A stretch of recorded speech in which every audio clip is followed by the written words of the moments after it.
Comment savoir d'un point de vue spirituel, d'un point de vue de l'énergie, si on a affaire à une relation toxique, une personne toxique? C'est en fait très très très très simple et quand on simplifie à l'extrême, on va pouvoir clairement prendre des décisions simplistes aussi, mais toujours justes en fait.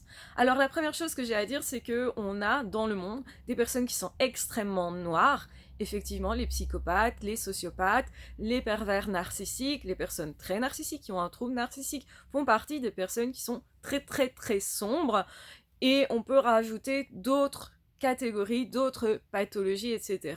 Parfois, ce sont des personnes qui ne semblent pas avoir de pathologie, mais qui derrière ont des comportements extrêmement noirs, extrêmement sombres. Vous l'aurez compris, si une personne est extrêmement sombre, même si à certains moments il y a des parties lumineuses, et je vais mettre ça entre gros guillemets, parce que la plupart des personnes sombres vont jouer de la lumière. Ça veut dire quoi? Ça veut dire qu'elles vont faire comme si elles étaient gentilles, comme si elles étaient avec de belles intentions, comme si elles étaient même religieuses parfois, ou comme si elles avaient tout pour vous donner l'amour absolu, un petit peu trop idéal même en fait, parce que ce sont des personnes qui vont chercher à coller à vos rêves pour justement pouvoir vous manœuvrer et vous manipuler. Une personne manipulatrice utilise toujours vos rêves à vous pour pouvoir en fait vous faire agir. Donc on agit parce qu'on croit qu'il y a quelque chose à la clé, on agit parce qu'on est mobilisé dans nos émotions.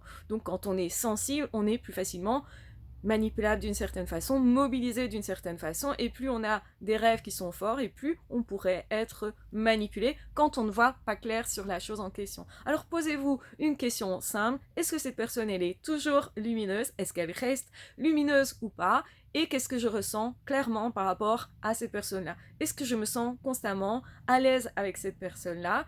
Et moi, peut-être, je suis pas super à l'aise d'habitude dans mes relations, mais avec cette personne, je suis constamment à l'aise, je suis constamment rassurée, je suis constamment en paix, je ne suis pas stressée, je ne me pose pas mille et une questions non plus.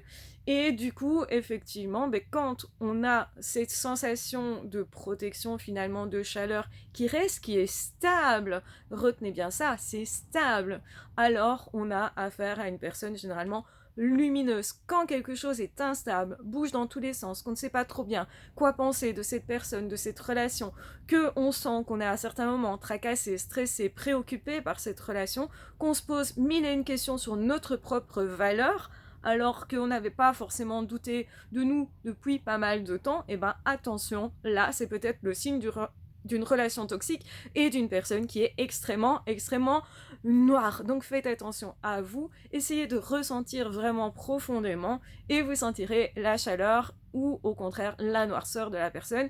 N'oubliez jamais que les personnes qui sont sombres sont des personnes qui jouent de la lumière, qui font semblant à certains moments d'avoir une certaine lumière, mais ce n'est pas stable, ça ne reste pas dans le temps, ça en fait, ça vous pousse à être plus angoissé que d'habitude, donc comparez avec votre état habituel. Est-ce que habituellement vous êtes calme et là, avec cette personne, vous ne l'êtes pas? Mais c'est un indicateur. Si par contre, vous avez tendance à être très stressé et que vous êtes aussi stressé avec cette personne, là, c'est peut-être pas forcément un indicateur. Vous aurez compris en fonction de votre état normal.